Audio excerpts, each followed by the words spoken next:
ಎಲ್ಲ ಟ್ರೇಡರ್ಸ್ಗಳಿಗೆ ನಮಸ್ಕಾರ. ನಮ್ಮ ಕರ್ನಾಟಕ ಟ್ರೇಡಿಂಗ್ ಹಬ್ ಕಮ್ಯುನಿಟಿಯ ಮತ್ತೊಂದು ಇಂಪಾರ್ಟೆಂಟ್ ವಿಡಿಯೋಗೆ ಸ್ವಾಗತ. ಈ ವಿಡಿಯೋದಲ್ಲಿ ನಾವು ಅತ್ಯಂತ ಮುಖ್ಯವಾದ ಟಾಪಿಕ್ಸ್ ಗಳ ಬಗ್ಗೆ ಡಿಸ್ಕಸ್ ಮಾಡೋಣ.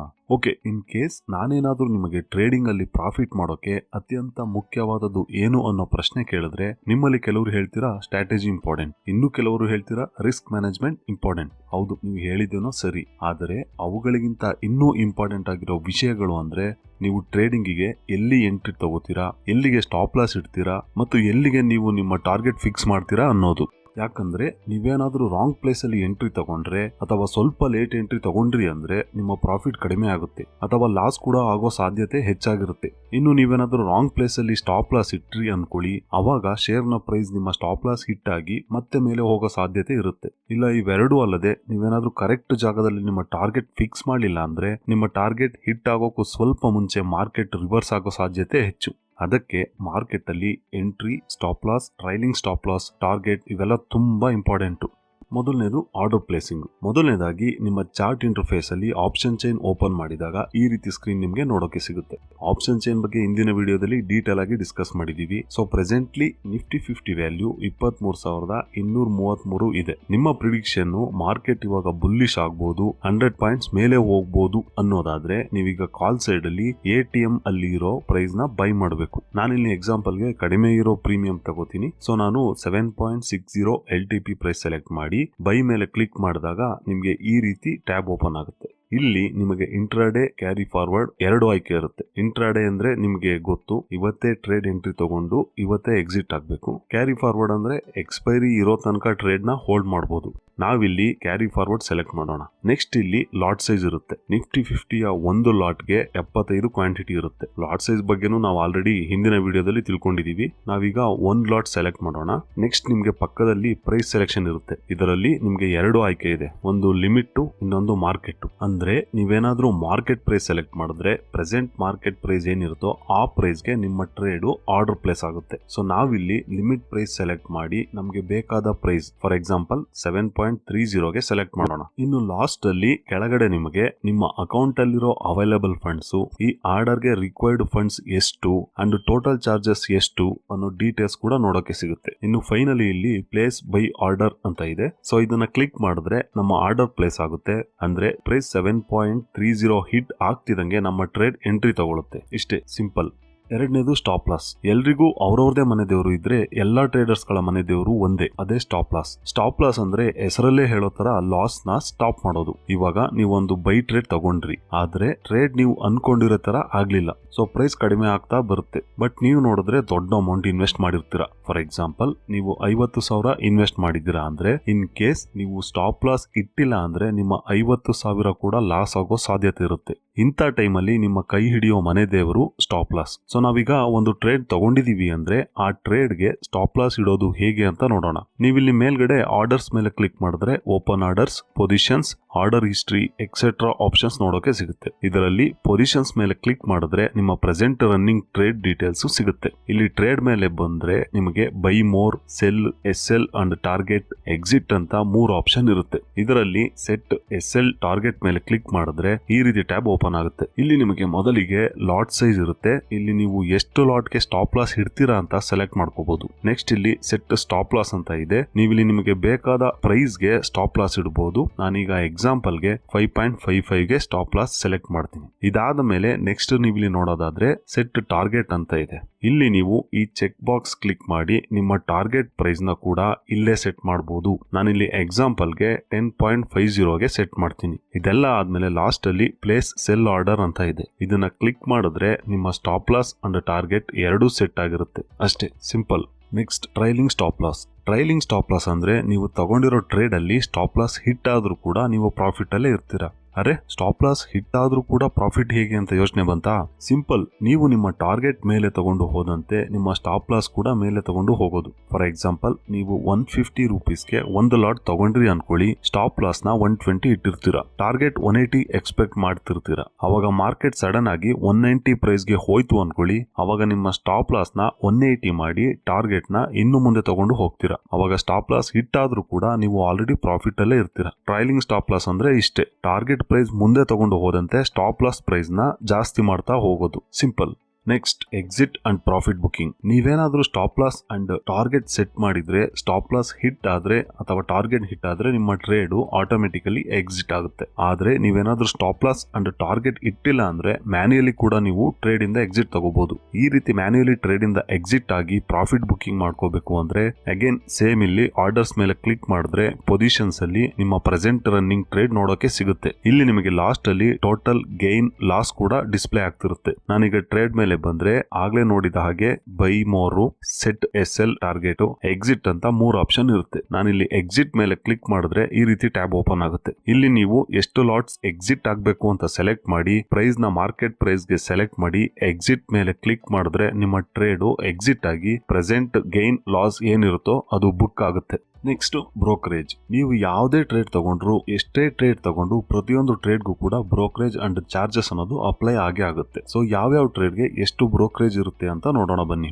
ಬ್ರೋಕರೇಜ್ ಅನ್ನೋದು ಎಲ್ಲಾ ಪ್ಲಾಟ್ಫಾರ್ಮ್ಸ್ ಅಲ್ಲೂ ಹೆಚ್ಚು ಕಡಿಮೆ ಸೇಮ್ ಇರುತ್ತೆ. ನಾನಿಲ್ಲಿ ಜೆರೋದಾ ಬ್ರೋಕರೇಜ್ ಕ್ಯಾಲ್ಕುಲೇಟರ್ ಓಪನ್ ಮಾಡಿದ್ದೀನಿ. ನೀವಿಲ್ಲಿ ನೋಡಬಹುದು equities, F&O, currency, commodities option ಇದೆ. ನಾನಿಲ್ಲಿ ಈಕ್ವಿಟೀಸ್ F&O ಸೆಲೆಕ್ಟ್ ಮಾಡ್ತೀನಿ. ಇಲ್ಲಿ ನಿಮಗೆ ಈಕ್ವಿಟೀಸ್ ಅಲ್ಲಿ 2 ತರ ಟ್ರೇಡ್ ಇದೆ. ಒಂದು ಇಂಟ್ರಾಡೇ ಈಕ್ವಿಟಿ, ಇನ್ನೊಂದು ಡೆಲಿವರಿ ಈಕ್ವಿಟಿ. ಅದೇ ರೀತಿ F&O ಅಲ್ಲಿ ನೋಡೋದಾದ್ರೆ F&O ಫ್ಯೂಚರ್ಸ್ ಮತ್ತೆ F&O ಆಪ್ಷನ್ಸ್ 2 ಇದೆ. ನಾವೀಗ ಒಂದೊಂದಾಗಿ ಯಾವ್ಯಾವ ಟ್ರೇಡ್ಗೆ ಎಷ್ಟು ಬ್ರೋಕರೇಜ್ ಅಂಡ್ ಚಾರ್ಜಸ್ ಇರುತ್ತೆ ಅಂತ ನೋಡ್ತಾ ಹೋಗೋಣ.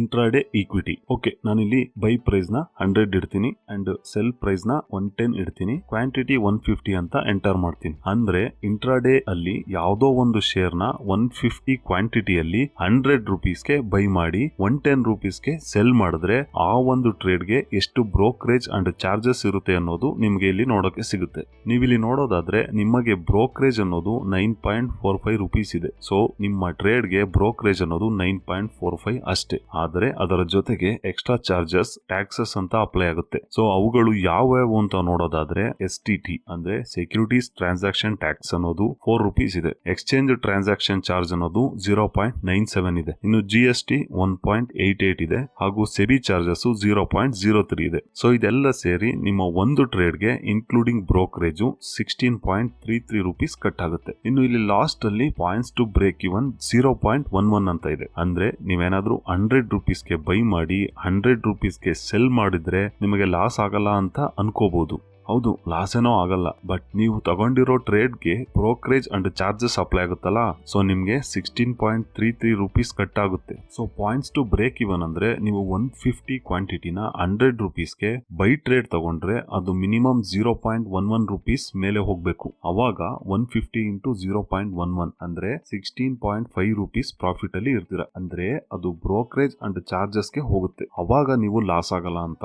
100ಗೆ ಬೈ ತಗೊಂಡು 100ಗೆ ಸೆಲ್ ಮಾಡಿದ್ರು ನೀವು 16.5 ಲಾಸ್ ಅಲ್ಲೇ ಇರ್ತೀರಾ. ಸೊ ಆ 16.5 ಲಾಸ್ ರಿಕವರ್ ಆಗಬೇಕು ಅಂದ್ರೆ 0.11 ಅನ್ನೋದು ಪಾಯಿಂಟ್ಸ್ ಟು ಬ್ರೇಕ್ ಇವನ್ ಆಗಿರುತ್ತೆ. ಸೊ ನೆಟ್ P&L ನೋಡೋದಾದ್ರೆ 1483.67 ಇದೆ. ಅಂದ್ರೆ 150 ಕ್ವಾಂಟಿಟಿನ 100ಗೆ ಬೈ ಮಾಡಿ 110ಗೆ ಸೆಲ್ ಮಾಡಿದ್ರೆ ಒಂದು ಶೇರ್ಗೆ 10 rupees profit. So 150 into 10 that is equal to 1500 profit. ಇದರಲ್ಲಿ brokerage and charges 16.33. So 1500 minus 16.33 that is equal to 1483.67. ಇದು ನಿಮ್ಮ P&L ಆಗಿರುತ್ತೆ. ಇನ್ನು ನಾನು ಉಳಿದ ಎಲ್ಲಾ ರೀತಿ ಟ್ರೇಡ್ ಗಳಿಗೂ ಸೇಮ್ ಪ್ರೈಸ್ ಅಂಡ್ ಸೇಮ್ ಕ್ವಾಂಟಿಟಿನ ಅಪ್ಲೈ ಮಾಡ್ತೀನಿ. Next delivery equity. ಇಲ್ಲಿ ನೀವು ಬ್ರೋಕರೇಜ್ ನೋಡೋದಾದ್ರೆ 0 ಇದೆ. ಸೆಕ್ಯೂರಿಟೀಸ್ ಟ್ರಾನ್ಸಾಕ್ಷನ್ ಟ್ಯಾಕ್ಸ್ ಅನ್ನೋದು 32 ರುಪೀಸ್ ಇದೆ. ಎಕ್ಸ್ಚೇಂಜ್ ಟ್ರಾನ್ಸಾಕ್ಷನ್ ಚಾರ್ಜ್ ಅನ್ನೋದು 0.97 ಇದೆ. ಇನ್ನು GST 0.18 ಇದೆ. ಸೆಬಿ ಚಾರ್ಜಸ್ 0.03 ಇದೆ ಹಾಗೂ ಸ್ಟಾಂಪ್ ಡ್ಯೂಟಿ 2 ರುಪೀಸ್ ಇದೆ. ಸೊ ಇದೆಲ್ಲ ಸೇರಿ ನಿಮ್ಮ ಒಂದು ಟ್ರೇಡ್ಗೆ ಇನ್ಕ್ಲೂಡಿಂಗ್ ಬ್ರೋಕರೇಜ್ 35.18 ರುಪೀಸ್ ಕಟ್ ಆಗುತ್ತೆ. ಇನ್ನು ಡೆಲಿವರಿ ಈಕ್ವಿಟಿಯಲ್ಲಿ 150 ಕ್ವಾಂಟಿಟಿನ 100 ರುಪೀಸ್ಗೆ ಬೈ ಮಾಡಿದ್ರೆ ಪಾಯಿಂಟ್ಸ್ ಟು ಬ್ರೇಕ್ ಇವನ್ ಅನ್ನೋದು 0.23 ಇದೆ. ಸೊ ನೆಟ್ P&L ನೋಡೋದಾದ್ರೆ 1464.82 ಇದೆ. ಅಂದ್ರೆ 150 ಕ್ವಾಂಟಿಟಿನ 100ಗೆ ಬೈ ಮಾಡಿ 110ಗೆ ಸೆಲ್ ಮಾಡಿದ್ರೆ 10 ರುಪೀಸ್ ಪ್ರಾಫಿಟ್. ಸೊ 150 into 10 ಅಂದ್ರೆ 1500 ಪ್ರಾಫಿಟ್. ಇದರಲ್ಲಿ brokerage and charges 35 35.18. So 1500 minus 35.18 that is equal to 1464.82. ಇದು ನಮ್ಮ PNL ಆಗಿರುತ್ತೆ. Next F&O futures. ಇಲ್ಲಿ ನೀವು ಬ್ರೋಕರೇಜ್ ನೋಡೋದಾದ್ರೆ 9.45 ಇದೆ. ಸೆಕ್ಯೂರಿಟೀಸ್ ಟ್ರಾನ್ಸಾಕ್ಷನ್ ಟ್ಯಾಕ್ಸ್ ಅನ್ನೋದು 3 ರೂಪೀಸ್ ಇದೆ. ಎಕ್ಸ್ಚೇಂಜ್ ಟ್ರಾನ್ಸಾಕ್ಷನ್ ಚಾರ್ಜ್ ಅನ್ನೋದು 0.57 ಇದೆ. ಇನ್ನು GST 1.81 ಇದೆ. ಸೆಬಿ ಚಾರ್ಜಸ್ 0.03 ಇದೆ. ಹಾಗೂ ಸ್ಟಾಂಪ್ ಡ್ಯೂಟಿ 0 ರೂಪೀಸ್ ಇದೆ. ಸೊ ಇದೆಲ್ಲ ಸೇರಿ ನಿಮ್ಮ ಒಂದು ಟ್ರೇಡ್ಗೆ ಇನ್ಕ್ಲೂಡಿಂಗ್ ಬ್ರೋಕರೇಜು 14.86 ರೂಪೀಸ್ ಕಟ್ ಆಗುತ್ತೆ. ಇನ್ನು F&O ಫ್ಯೂಚರ್ಸ್ ಅಲ್ಲಿ 150 ಕ್ವಾಂಟಿಟಿನ 100 ರೂಪೀಸ್ಗೆ ಬೈ ಮಾಡಿದ್ರೆ ಪಾಯಿಂಟ್ಸ್ ಟು ಬ್ರೇಕ್ ಇವನ್ ಅನ್ನೋದು 0.1 ಇದೆ. ಸೊ ನೆಟ್ P&L ನೋಡೋದಾದ್ರೆ 1485.14 ಇದೆ. ಅಂದ್ರೆ 150 ಕ್ವಾಂಟಿಟಿನ 100ಗೆ ಬೈ ಮಾಡಿ 110ಗೆ ಸೆಲ್ ಮಾಡಿದ್ರೆ 10 rupees profit. So 150 into 10 that is equal to 1500. ಇದರಲ್ಲಿ brokerage and charges 14.86. So 1500 minus 14.86 is equal to 1485.14. ಇದು ನಮ್ಮ PNL ಆಗಿರುತ್ತೆ. Next F&O options. ಇಲ್ಲಿ ನೀವು ಬ್ರೋಕರೇಜ್ ನೋಡೋದಾದ್ರೆ 40 ಇದೆ. ಸೆಕ್ಯೂರಿಟೀಸ್ ಟ್ರಾನ್ಸಾಕ್ಷನ್ ಟ್ಯಾಕ್ಸ್ ಅನ್ನೋದು 17 ರೂಪೀಸ್ ಇದೆ. ಎಕ್ಸ್ಚೇಂಜ್ ಟ್ರಾನ್ಸಾಕ್ಷನ್ ಚಾರ್ಜ್ ಅನ್ನೋದು 11.19 ಇದೆ. ಇನ್ನು GST 9.22 ಇದೆ. ಸೆಬಿ ಚಾರ್ಜಸ್ 0.03 ಇದೆ. ಹಾಗೂ ಸ್ಟಾಂಪ್ ಡ್ಯೂಟಿ 0 ರೂಪೀಸ್ ಇದೆ. ಸೊ ಇದೆಲ್ಲ ಸೇರಿ ನಿಮ್ಮ ಒಂದು ಟ್ರೇಡ್ಗೆ ಇನ್ಕ್ಲೂಡಿಂಗ್ ಬ್ರೋಕರೇಜ್ 77.44 ರೂಪೀಸ್ ಕಟ್ ಆಗುತ್ತೆ. ಇನ್ನು F&O ಆಪ್ಷನ್ಸ್ ಅಲ್ಲಿ 150 ಕ್ವಾಂಟಿಟಿನ 100 ರೂಪೀಸ್ಗೆ ಬೈ ಮಾಡಿದ್ರೆ ಪಾಯಿಂಟ್ಸ್ ಟು ಬ್ರೇಕ್ ಇವನ್ ಅನ್ನೋದು 0.52 ಇದೆ. ಇನ್ನು ನೆಟ್ P&L ನೋಡೋದಾದ್ರೆ 1422.56 ಇದೆ. ಅಂದ್ರೆ 150 ಕ್ವಾಂಟಿಟಿನ 100ಗೆ ಬೈ ಮಾಡಿ 110ಗೆ ಸೆಲ್ ಮಾಡಿದ್ರೆ 10 rupees profit. So 150 into 10 that is equal to 1500. ಇಲ್ಲಿ ಬ್ರೋಕರೇಜ್ ಅಂಡ್ ಚಾರ್ಜಸ್ 77.44 ಇದೆ. So 1500 minus 77.44 that is equal to 1422.56. ಇದು ನಮ್ಮ P&L ಆಗಿರುತ್ತೆ. ನೀವು ಇಲ್ಲಿ ಸರಿಯಾಗಿ ಗಮನಿಸಿದ್ರೆ ಎಲ್ಲಾ ರೀತಿ ಟ್ರೇಡ್ ಗಳಿಗೂ same price and same quantity ಇದೆ. ಬ್ರೋಕರೇಜ್ ಬೇರೆ ಬೇರೆ ಇದ್ರೂ ಕೂಡ ಕಡೆಯದಾಗಿ P&L ಹೆಚ್ಚು ಕಡಿಮೆ ಒಂದೇ ಇದೆ. ಹಾಗಾದ್ರೆ ಆಪ್ಷನ್ ಟ್ರೇಡಿಂಗ್ ಯಾಕೆ ಎಲ್ಲರೂ ಮಾಡ್ತಾರೆ ಅಂತೀರಾ? ಇದಕ್ಕೆ ಸಿಂಪಲ್ ಉತ್ತರ, ಬೇರೆ ಎಲ್ಲಾ ರೀತಿಯ ಟ್ರೇಡ್ ಗಳಿಗೆ ಹೋಲಿಸಿದ್ರೆ ಈ ಲಾಭವನ್ನು ಪಡೆಯೋದಕ್ಕೆ ನಿಮ್ಗೆ ಆಪ್ಷನ್ಸ್ ನಲ್ಲಿ ಬೇಕಾಗಿರೋ ಇನ್ವೆಸ್ಟ್ಮೆಂಟ್ ಅಥವಾ ಮಾರ್ಜಿನ್ ತುಂಬಾ ಕಡಿಮೆ ಆಗಿರುತ್ತೆ. ನಾವೀಗ ಫೈನಲ್ ಆಗಿ P&L ಗ್ರಾಫ್ ನ ಅನಾಲಿಸಿಸ್ ಮಾಡೋದು ಹೇಗೆ ಅಂತ ನೋಡೋಣ. ನೀವು ಟ್ರೇಡಿಂಗ್ ಗೆ ಹೊಸಬರಾಗಿದ್ರೆ ನಿಮ್ಗೆ ಟ್ರೇಡ್ ತಗೊಳ್ಳುವಾಗ ಸುಮಾರು ಬೇಸಿಕ್ಸ್ ಪ್ರಶ್ನೆಗಳಿರುತ್ತೆ. ಯಾವ ಸ್ಟ್ರೈಕ್ ಪ್ರೈಸ್ ನಲ್ಲಿ ಎಷ್ಟು ಲಾಸ್ ತಗೊಂಡ್ರೆ, ಎಷ್ಟು ಪಾಯಿಂಟ್ಸ್ ಮೇಲೆ ಹೋದ್ರೆ ಎಷ್ಟು ಲಾಭ ಆಗುತ್ತೆ, ಎಷ್ಟು ಮಾರ್ಜಿನ್ ಬೇಕಾಗುತ್ತೆ, ಪೊಸಿಷನ್ಸ್ ಎಕ್ಸ್ಪೈರಿ ವರೆಗೂ ಕ್ಯಾರಿ ಮಾಡಿದ್ರೆ P&L ಚಾನ್ಸಸ್ ಏನು, ಯಾವಾಗ ಲಾಸ್ ಆಗುತ್ತೆ, ಆ ರೀತಿ ಮಾಡಿದ್ರೆ ಏನಾಗುತ್ತೆ, ಈ ರೀತಿ ಮಾಡಿದ್ರೆ ಏನಾಗುತ್ತೆ, ಹೀಗೆ ನಿಮ್ಮ ಈ ಎಲ್ಲಾ ಪ್ರಶ್ನೆಗಳಿಗೆ ಉತ್ತರ ಈ ಪೇ ಆಫ್ ಗ್ರಾಫ್ ನಲ್ಲಿ ಸಿಗುತ್ತೆ. ಇದನ್ನ ಯೂಸ್ ಮಾಡಿ ನಿಮ್ಮದೇ ಆದ ಸ್ಟ್ರಾಟಜಿಗಳನ್ನ ಕೂಡ ನೀವು ಪ್ಲಾನ್ ಮಾಡಬಹುದು. ನಾನೀಗ ಏಂಜಲ್ ಒನ್ ಅಕೌಂಟ್ ಇಂದ ಸೆನ್ಸಿಬಲ್ ಸೈಟ್ ಗೆ ಲಾಗಿನ್ ಆಗಿದ್ದೀನಿ. ಈ ಪೇ ಆಫ್ ಗ್ರಾಫ್ ಅನ್ನೋದನ್ನ ಆಲ್ಮೋಸ್ಟ್ ಎಲ್ಲಾ ಬ್ರೋಕರ್ ಗಳು ಕೂಡ ಫ್ರೀ ಆಗಿ ಪ್ರೊವೈಡ್ ಮಾಡ್ತಾರೆ. ಇಲ್ಲಿ ನೀವು ಟ್ರೇಡ್ ಅಲ್ಲಿ ಬಂದ್ರೆ ಸ್ಟ್ರಾಟಜಿ ಬಿಲ್ಡರ್ ಅಂತ ಇದೆ. ಇದನ್ನ ಕ್ಲಿಕ್ ಮಾಡಿದ್ರೆ ನಿಮಗೆ ಈ ಪೇಜ್ ಓಪನ್ ಆಗುತ್ತೆ. ಇಲ್ಲಿ ನೀವು build A new custom strategy ಮೇಲೆ ಕ್ಲಿಕ್ ಮಾಡಿದ್ರೆ ನಿಮಗೆ ಪ್ರೆಸೆಂಟ್ ರನ್ನಿಂಗ್ ಆಪ್ಷನ್ ಚೈನ್ ನೋಡೋಕೆ ಸಿಗುತ್ತೆ. ನಿಮಗೆ ಯಾವ ಎಕ್ಸ್ಪೈರಿ ಡೇದು ಯಾವ ಪ್ರೈಸ್ ಬೇಕು ಅದನ್ನ ಸೆಲೆಕ್ಟ್ ಮಾಡಿ ಡನ್ ಮೇಲೆ ಕ್ಲಿಕ್ ಮಾಡಿದ್ರೆ ನಿಮಗೆ ಈ ಸ್ಕ್ರೀನ್ ನೋಡೋಕೆ ಸಿಗುತ್ತೆ. ಇಲ್ಲಿ ನಿಮಗೆ ಮೇಲೆ ಮ್ಯಾಕ್ಸಿಮಮ್ ಪ್ರಾಫಿಟ್ ಎಷ್ಟು ಮಾಡಬಹುದು ಅಂದ್ರೆ ಅನ್ಲಿಮಿಟೆಡ್ ಇದೆ. ಅಂದ್ರೆ ಆಪ್ಷನ್ಸ್ ಬೈ ಟ್ರೇಡಿಂಗ್ ಅಲ್ಲಿ ಪ್ರಾಫಿಟ್ ಗೆ ಲಿಮಿಟ್ ಇಲ್ಲ. ಅದೇ ರೀತಿ ಪಕ್ಕದಲ್ಲಿ ಮ್ಯಾಕ್ಸಿಮಮ್ ಲಾಸ್ ಎಷ್ಟಾಗಬಹುದು ಅನ್ನೋದು ಕೂಡ ಇಲ್ಲೇ ಗೊತ್ತಾಗುತ್ತೆ. ಮತ್ತೆ ಇಲ್ಲೇ ಬ್ರೇಕ್ ಇವನ್ ಅಂತ ಇದೆ. ಅಂದ್ರೆ ಮಾರ್ಕೆಟ್ ಈ ಸ್ಟ್ರೈಕ್ ಗೆ ರೀಚ್ ಆದ್ರೆ ಮಾತ್ರ ನಿಮಗೆ ಲಾಸ್ ಅನ್ನೋದು ಆಗೋಲ್ಲ. ಇನ್ನು ಇಲ್ಲಿ ರೈಟ್ ಸೈಡ್ ಅಲ್ಲಿ percentage of profit, funds needed, margin available details ಎಲ್ಲ ನೋಡೋಕೆ ಸಿಗುತ್ತೆ. ಇನ್ನು ಇಲ್ಲಿ ಕೆಳಗಡೆ ಪೇ ಆಫ್ ಗ್ರಾಫ್ ಗೆ ಬಂದ್ರೆ ನಿಮಗೆ ಕರೆಂಟ್ ಪ್ರೈಸ್ ಏನ್ ನಡೀತಿದೆ, ಯಾವ ಪಾಯಿಂಟ್ ಇಂದ ಪ್ರಾಫಿಟ್ ಸ್ಟಾರ್ಟ್ ಆಗುತ್ತೆ, ಇವಾಗಿನ ಪ್ರೈಸ್ ಗೆ ಇವತ್ತು ಎಷ್ಟು ಪ್ರಾಫಿಟ್ ಸಿಗುತ್ತೆ, ಇದೇ ಪ್ರೈಸ್ ಗೆ ಎಕ್ಸ್ಪೈರಿ ದಿನ ಎಷ್ಟು ಪ್ರಾಫಿಟ್ ಸಿಗುತ್ತೆ, ಆಕ್ಚುಯಲ್ ಪ್ರಾಫಿಟ್ ಎಲ್ಲಿಂದ ಸ್ಟಾರ್ಟ್ ಆಗುತ್ತೆ ಅನ್ನೋ ಎಲ್ಲಾ ಡೀಟೇಲ್ಸ್ ಗ್ರಾಫ್ ರೂಪದಲ್ಲಿ ನೋಡೋಕೆ ಸಿಗುತ್ತೆ. ನೀವು ಡಿಫರೆಂಟ್ ಎಕ್ಸ್ಪೈರಿಗೆ ಡಿಫರೆಂಟ್ ಪ್ರೈಸ್ ಗೆ ಈ ಚಾರ್ಟ್ ನ ಅಪ್ಲೈ ಮಾಡಿ ಅನಾಲಿಸಿಸ್ ಮಾಡಿದ್ರೆ ನಿಮಗೆ ಈಸಿಯಾಗಿ ಅರ್ಥ ಆಗ್ತಾ ಹೋಗುತ್ತೆ. ಇನ್ನು ಇಲ್ಲೇ ಪಕ್ಕದಲ್ಲಿ ಪೇ ಆಫ್ ಟೇಬಲ್ ಅಂತ ಇದೆ. ಇದನ್ನ ಕ್ಲಿಕ್ ಮಾಡಿದ್ರೆ ನಾವು ಇದುವರೆಗೂ ಗ್ರಾಫ್ ಮುಖಾಂತರ ಏನ್ ನೋಡಿದ್ವೋ ಅದೇನೆ ಡೇಟಾ ಟೇಬಲ್ ಮುಖಾಂತರ ನೋಡೋಕೆ ಸಿಗುತ್ತೆ. ಸೊ ಈ ಒಂದು ವಿಡಿಯೋದಲ್ಲಿ ಆರ್ಡರ್ ಪ್ಲೇಸ್ ಮಾಡೋದು, ಸ್ಟಾಪ್ ಲಾಸು, ಟಾರ್ಗೆಟ್ ಸೆಟ್ ಮಾಡೋದು, ಬ್ರೋಕರೇಜು, P&L ಗ್ರಾಫು ಎಲ್ಲದರ ಬಗ್ಗೆ ತಿಳ್ಕೊಂಡ್ವಿ. ಈ ಸೀರೀಸ್ ನಲ್ಲಿ ಬರುವ ಎಲ್ಲಾ ವಿಡಿಯೋಗಳು ಟ್ರೇಡಿಂಗ್ ನ ಹೊಸದಾಗಿ ಶುರು ಮಾಡಬೇಕು ಅನ್ನೋರಿಗೆ ಅನುಕೂಲ ಆಗ್ಲಿ ಅನ್ನೋ ಉದ್ದೇಶದಿಂದ ಅತಿ ಬೇಸಿಕ್ಸ್ ಮಾತ್ರ ಹೇಳಲಾಗಿದೆ. ಎಲ್ಲವೂ ಇಲ್ಲೇ ಗೊತ್ತಾಗುತ್ತೆ ಅನ್ಕೋಬೇಡಿ.